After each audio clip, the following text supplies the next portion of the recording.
Hey, everybody, and welcome to Megashift today. Today on Megashift, we are talking about one of the biggest shifts happening in culture and commerce right now. And that is how brands earn relevance in a world where attention is fragmented and trends are moving at internet speed and credibility matters more than ever. So we have our guest here, Vicki Diez. Welcome, Vicki. Vicki is the director of brand partnerships at Highsnobiety, and you're doing some really amazing work over there. So how are you doing, Vicki? I'm doing great. Yeah, it's great to see you again and great to be catching and chatting through this today. Obviously, we go a long way back from our days at SOC at American. So yeah, I'm super happy to be here and having a pretty good Friday. I'm looking forward to the weekend though, I have to say. But yeah, thanks for having me. Yeah, absolutely. Great to have you on. And yes, we had those fun days at American University on the comms, and look at us now. Yeah, look at us uh, now. yeah. So I know you spent some time actually in DC. So Vicky has spent her career. You've spent your career at the intersection of journalism, strategy, and revenue. You spent 7 years at NPR building corporate sponsorships in public media. Then you moved over to Business of Fashion, known as BOF, and you were working on strategic partnerships at the executive level within the global fashion industry. And now you're at Highsnobiety, and you're working on the front line of this cultural commerce moment. You're helping connect brands with the next generation of consumers through storytelling, research, and experiential moments. Uh, so, wow, that sounds amazing. Yeah, it's you nailed it. I feel like you summarized my resume perfectly, and I'm gonna be stealing that for future Nice. reference. But yeah, I mean, it's been a great. I mean, it's almost 13 years, or I guess over 13 years now. I've been working in media, journalism, publishing, trade, B2B media, and it's been very. I've been very fortunate to work where I've worked and kind of sit at the forefront of where culture is happening, whether that's in news and politics and music. When I was at NPR, whether that was like fashion, luxury, and beauty at BOF. And now I'm at Highsnobiety, which is definitely capital C culture in terms of media. And, we're really covering the industry in, whether that's fashion, entertainment, sports, arts, design, and just like where culture is happening first. So it's been, yeah, like a very rewarding and fun career, honestly. I've been doing a lot of like cool shit. So that makes me happy. Yeah, that's awesome. That's awesome. And yeah, for those who are listening in, hi Snobiety, we'd love to hear a bit more about what you do there. I know it's kind of this intersection of the media, luxury, creators, and this cultural credibility. It's like making the moments, but making those moments last. And so, in your own words, what is Hi Snobiety, and what are you doing there? Yeah. Highsnobiety is essentially a media publisher. It's a media publisher, a brand, and an agency. There's three pillars that basically define Highsnobiety. And most recently, we are calling it a cultural operating system, which is actually quite cool because I think media brands that started out as media publishers have really had to evolve today to just be so much more than that. And so what's really interesting at High Snob is like we have a full-fledged agency within this publisher. I sit in the agency, but I also am part of like the publisher ecosystem where I'm like selling brand partnerships in sense of like media and custom content, and then also dealing with more bespoke work that comes out of the agency vertical. So it's really cool. I mean, I would say at High Snob, it's like everyone knows us for like our merch. They know us for like our very culturally relevant content. I think when I came over to High Snobiety from the business of fashion, I was like, okay, I'm going to a place that is basically like BOF, but for culture. And like it's kind of like the business of culture. I always have said to myself, but it's honestly just so much more than that. And it's amazing to be back in like what I feel like is OG publishing because while I've had like this long spanning career in media, I've never actually worked in a media company that has like a magazine or like a full-fledged like bespoke agency services. So it's been really really fun. And what am I working on right now? So it's interesting. I've been at High Snob for a year. I just hit a year in February, and I specialize in the non-endemic categories. So, in terms of for brand partnerships, what that means basically is I focus on working with brands that are non-endemic to the platform, so not native. So for High Snob, something that's endemic is probably like a sneaker brand or, like a fashion brand like there's so many and I don't want like the list is endless. And so for me, like I focus on the categories of finance, technology, travel, and hospitality. And so what's really cool is that my job is basically to translate these brands that are not native to our platform to create campaigns and partnerships that are culturally driven and align with wider cultural tempo moments, whether that's again like sport, fashion, entertainment, art, and design. And it's pretty fun. It's definitely more challenging because a lot of what I do is to help these brands translate how to speak to the culture in a way that's authentic and native, and it's not just like a credit card brand trying to reach cool kids in downtown New York City, but it's really about giving them access to the cool kids in a way that feels, you know, natural and, works for the high snob platform and audience too. So that's what I'm focusing on right now in a nutshell. And it's always fun, but after a year, I definitely see the fruits of my labor starting to pay off, and I'm excited to see what comes in this year.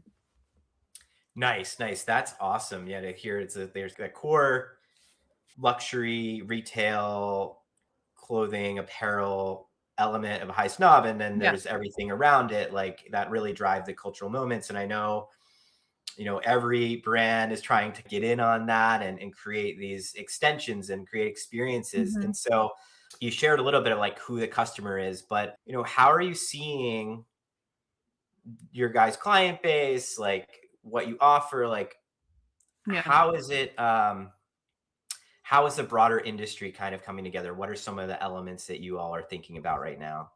Yeah, great question. So, I mean, the first question and tying into this next one, I think what's so interesting about Highsnobiety having this agency capabilities is like, we do work with the luxury brands, the fashion brands, and like the brands that I cover to, give them this, build these worlds for them that are fashion and, luxury and beauty industry adjacent. So it's like if I'm working with a credit card brand that wants to engage in New York Fashion Week, what does that look like for them in a way that like engages talent, engages like, this level of luxury and access that perhaps they wouldn't get with like another publisher or just doing something on their own, right? So it gives them that cultural credibility in that case cachet that they're really looking for.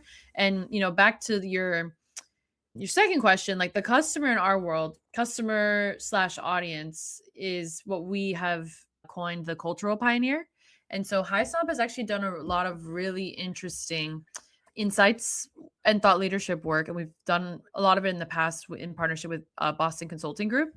And over the years, what started under the name of the new luxury was basically how this audience, this consumer, this customer, if you will, buys new luxury and how they consume it. And like we identified these folks as like cultural pioneers. Like these are the people who back in like the 2010s were paying $500 for sneakers. Like, people who were like wearing, the Jordan Dior sneakers that like, that stuff has like moved so far away. But like like, and how a hoodie could also be considered as luxury. Like think about the days of, when Demna was back at Balenciaga and how like he created that whole movement of like how streetwear, he didn't create it. I mean, we can talk about that. That's like a whole other a whole other topic. And I definitely should not say Demna created that, but in the sense of like Balenciaga kind of put it in the zeitgeist of like wearing back. I mean, I can't even tell you what the prices were back then, but it's like these giant sneakers and how like Virgil Abloh entered like the zeitgeist and like he ended up moving into Louis Vuitton. And all to say is like these folks are like what we consider cultural pioneers. These are people who are ahead of the curve. They're shaping what's new and next in culture.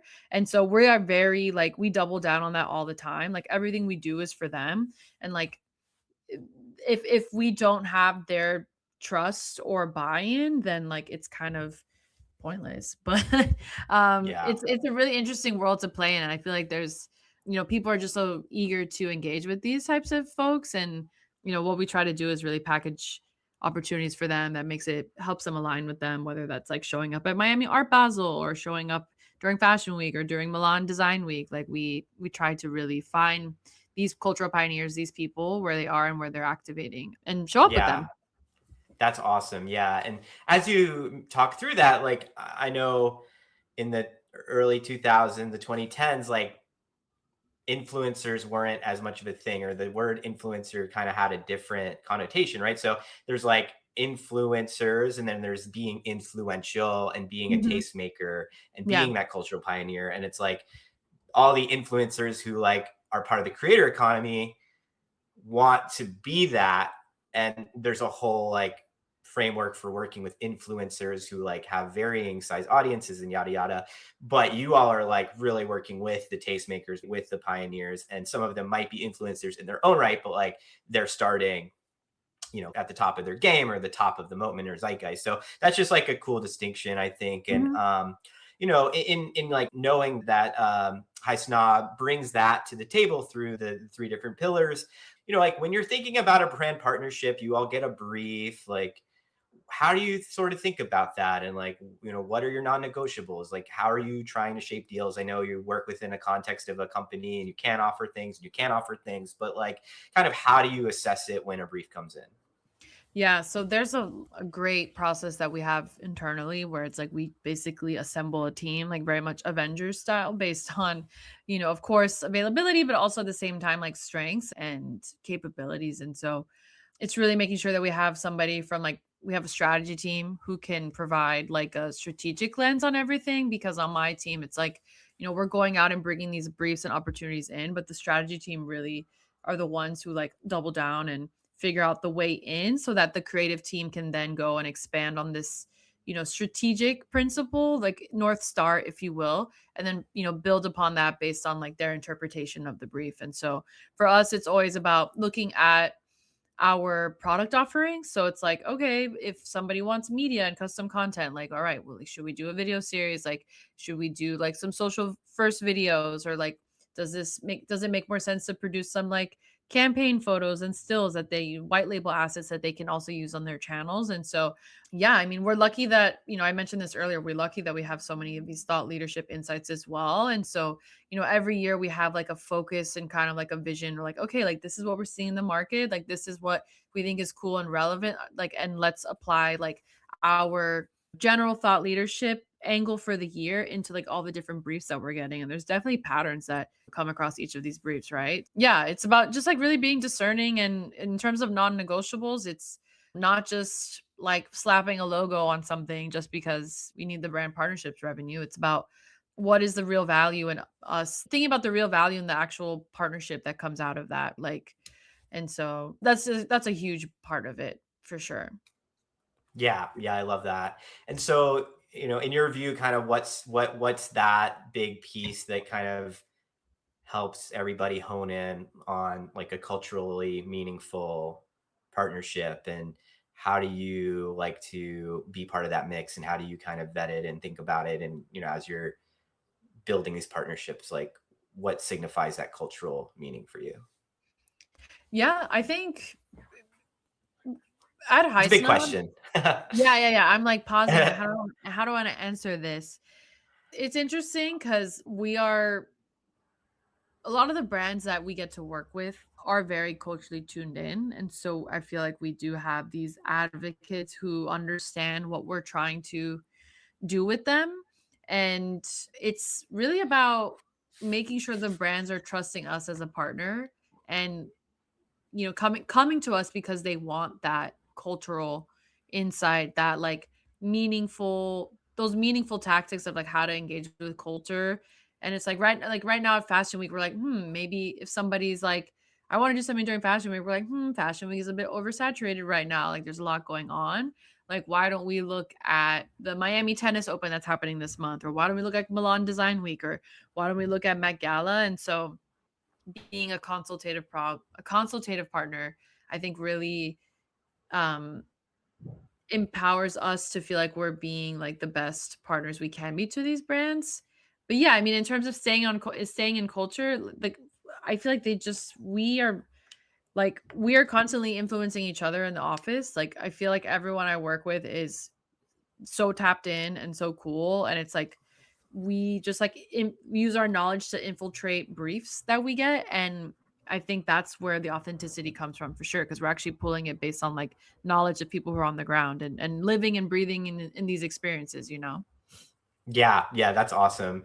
And just to give you the chance and space to talk a little bit about some of your work, like of that you can mention. You've been there about a year, like, there's all these different cultural moments. Just to kind of ground the conversation a bit, is there anything that you can mention or want to mention about like a particular client or engagement you worked on that you feel like might help kind of ground the rest of the conversation here? Yeah, absolutely.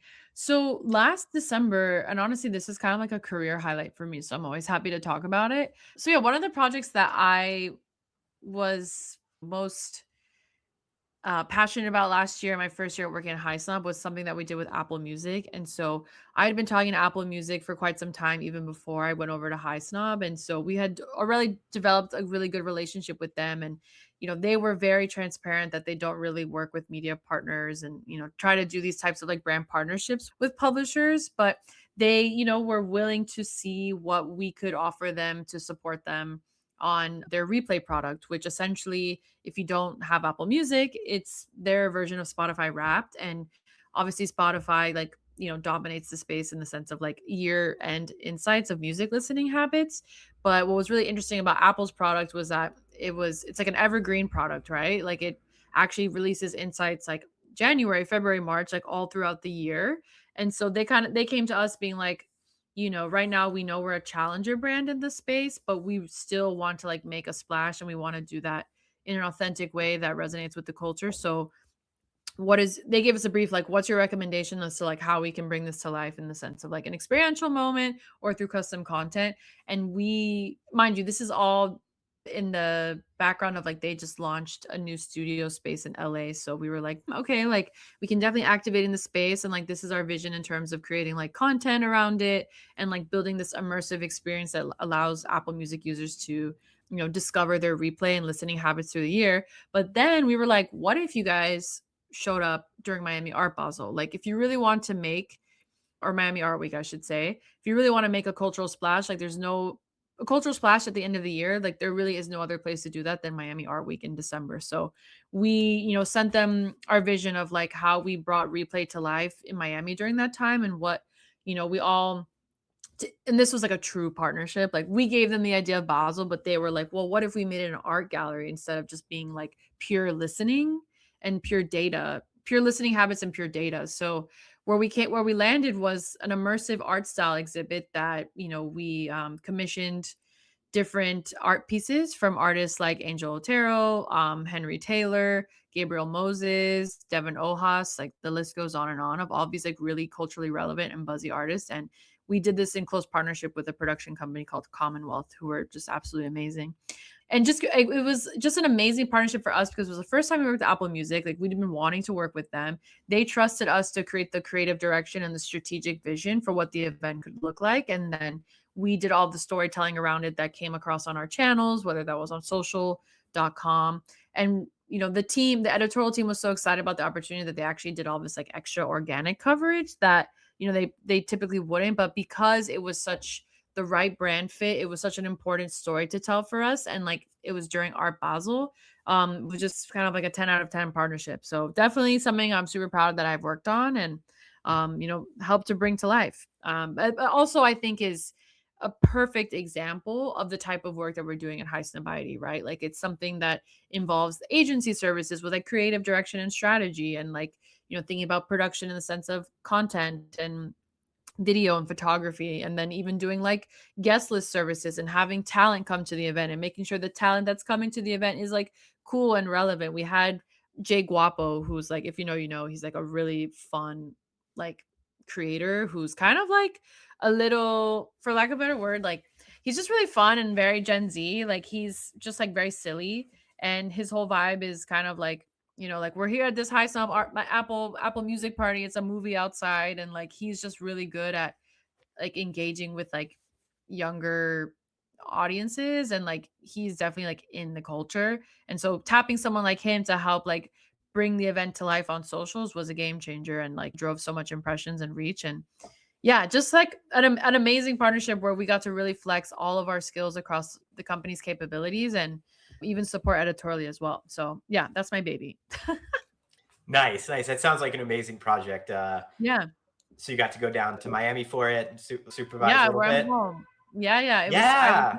yeah, yeah, I'm from Miami, so it's always nice to go home and, like, show everyone around. But, as I was saying, it's just a great example of the type of brand partnerships work that we do at Highsnobiety, where it's like, we like to say culture is always the brief. And so we love Miami Art Week. It makes sense for us to be there, but doing it with a like minded brand like Apple Music was just a slam dunk. That's awesome. That's awesome. Yeah. And coming, with the client, the partner coming with that brief and the high snob team, like having that clarity of vision, kind of really clear intent from the outset, but maybe some things emerge and, or like, people Yeah. and strategists are like, let's do this, Jay Guapo, like, Yeah. Yeah. um, Yeah.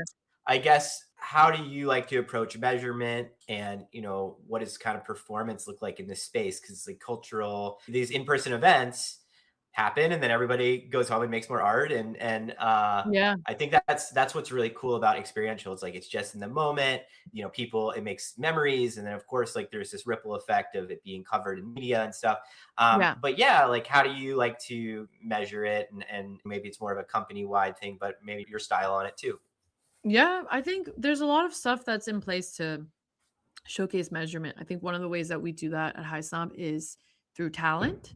A lot of times we will enlist influencers and creatives who are like sent to attend and like capture content on their own, whether that's so, obviously through like UGC, user generated content, it goes on their channels, it obviously like reaches their audiences. And so that's a big way we measure that. And I think, looking at the guest list and being like, all right, like these people all came through, they're all really cool. And like, we did so like for this event, a great indicator was we had Offset from like Migos come, and he was just invited. He wasn't paid to go. He hung out for like a whole hour. And like if these days, like getting talent to go to an event for an hour is like a huge feat. Like I think most of these folks are there for like 20 minutes and they take their pictures, they capture their content and they leave. But it was just great to see someone of his, fame and recognition really like be present and hang out at this event. So talent is definitely a great indicator. And of course, like that extends to like all like the social listening platforms where we can see like impressions and reach and all that good stuff. And yeah, I guess media pickup too is huge, as you've mentioned. Like I think that ripple effect is super important. Like all of our brand partners, they don't really measure us on that because we are a media platform. Of course, we're always going to write about it and we're going to post about it, but it's interesting. It's important for other outlets to pick those things up as well because our brand partners, like, they just want to see as many impressions as possible because of course that's like a huge way to measure. And yeah, I guess depending on the platform, like with Apple it was so interesting. Like they they didn't really like focus on conversions. Like it wasn't something that, if you sign up for the app, like they were able to measure that. It was just kind of like a halo effect that they were hoping for. And so, we definitely had some word of mouth stuff. I mean, I was for that partnership in specific, I was there. Like I had so many people coming up to me being like, this is the best event like we've ever done at High Snob. Like I've been at the company for 3 4 years and I've never been to a party like this. And so that is like you can't really measure that, but I can. And like to me, that's everything. And so yeah, I would say all of that is great as a tool. But there's always gonna be some. I think what's a lot of marketers are really smart and savvy about is like, you can't beyond like guest lists and talent and like earned media stuff, like it is hard to measure these events. So you really have to do trust that you are working with the right partners who help bring your vision to life and are supporting you hand in hand in that vision. And I think so long as you're satisfied with the output, whatever that looks like, I think that's a great indicator for success.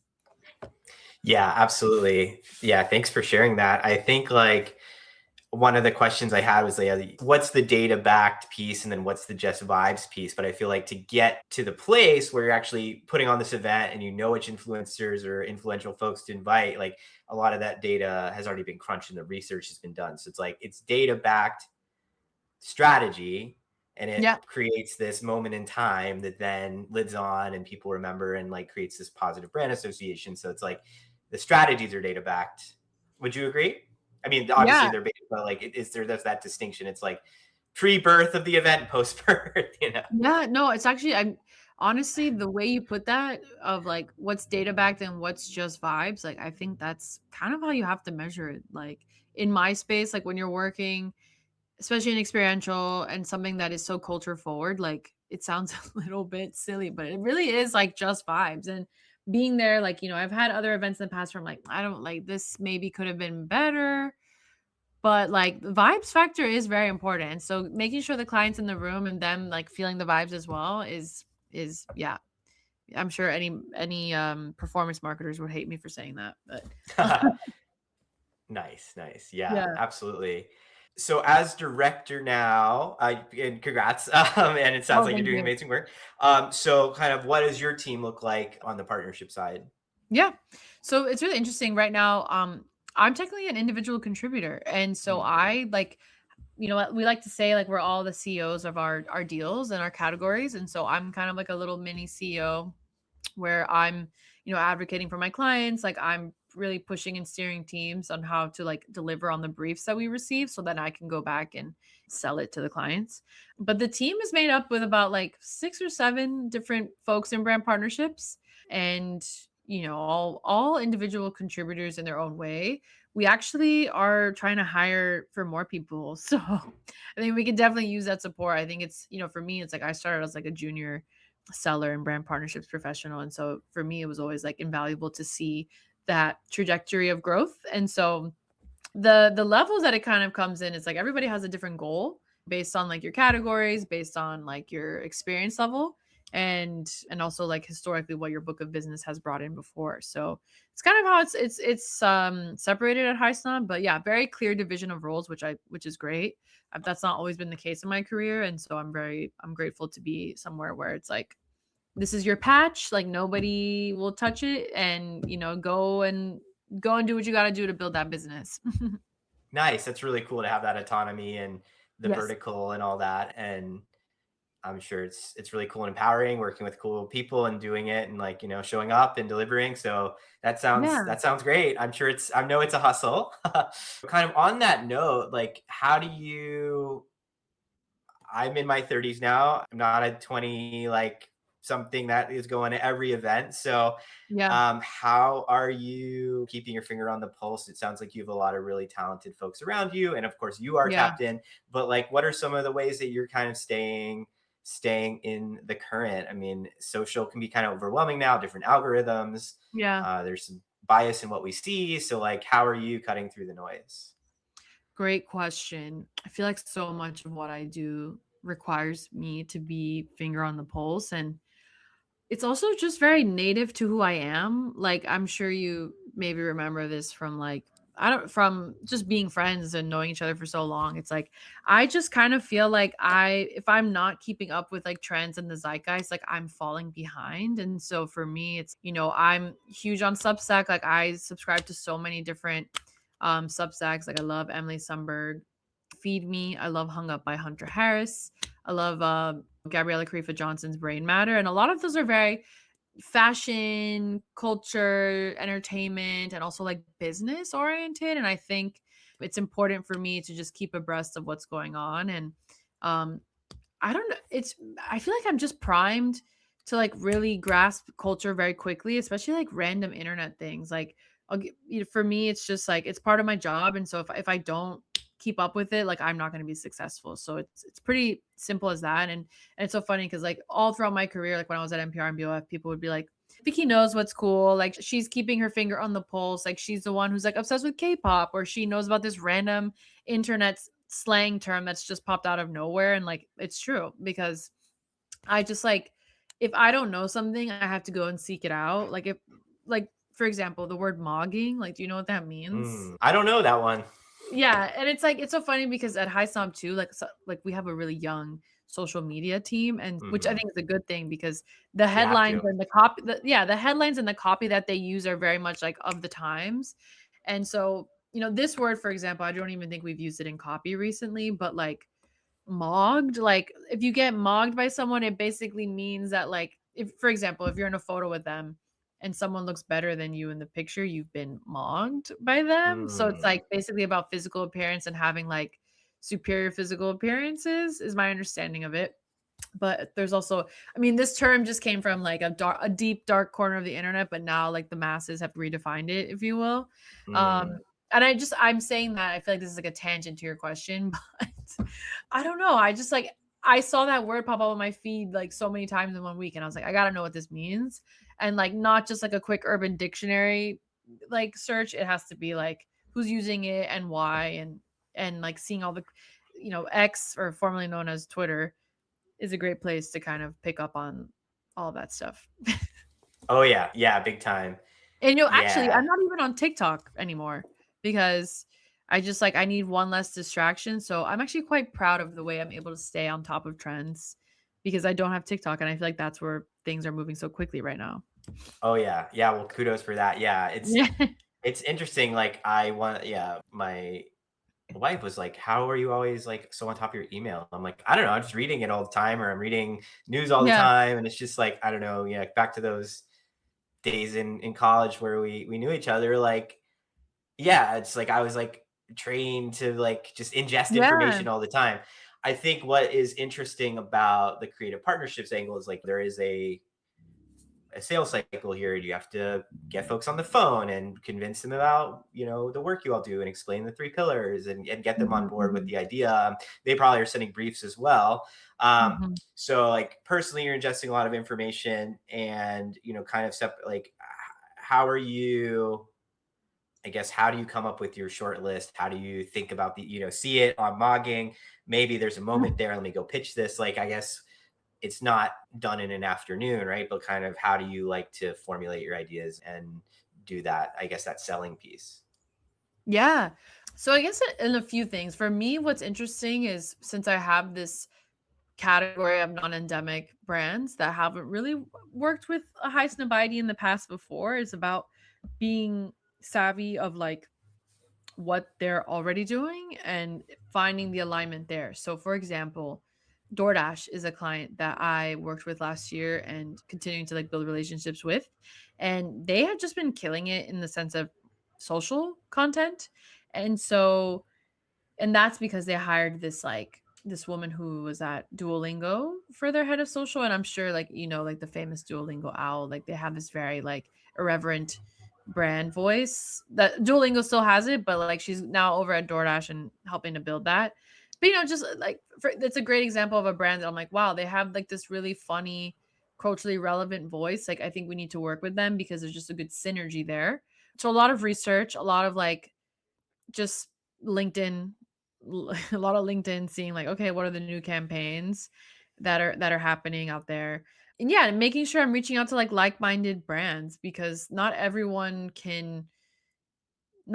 is willing to take the risk of like speaking like the way that the culture is speaking. And so obviously, of course, we want to work with every single brand, and a lot of brands want to learn how to do that too. So I think it's finding like-minded brands, especially anyone who's like kind of a challenger brand right now, I think is really interesting for me to reach out to and just engage in conversation with. Yeah, I love that. That's awesome. And yeah, finding those like-minded folks is a big part of it. And the relationships are a big part of it. Mhm. And so, like, how much of it would you say is I don't know, I had this question of, like, how much of the industry is just capturing lightning in a bottle, and how much of it is just like building this kind of long-term cultural relevance, and like, Mhm. and is it like a one and done, or are you all trying to think of like some quick hits that kind of roll up into a broader story? Like, you Yeah. can interpret that how you will. How Yeah. do you like to think about it? Yeah, I mean, there's definitely a lot of lightning in a bottle chasing in this industry. Like you think about viral drops or like quick cultural moments, or, right now I'm thinking right now, I was just watching Traders. I don't know if you watched it, but the winner of this season of Traders is literally everywhere. Like I've counted 6 brand deals. It might be 7 at this point.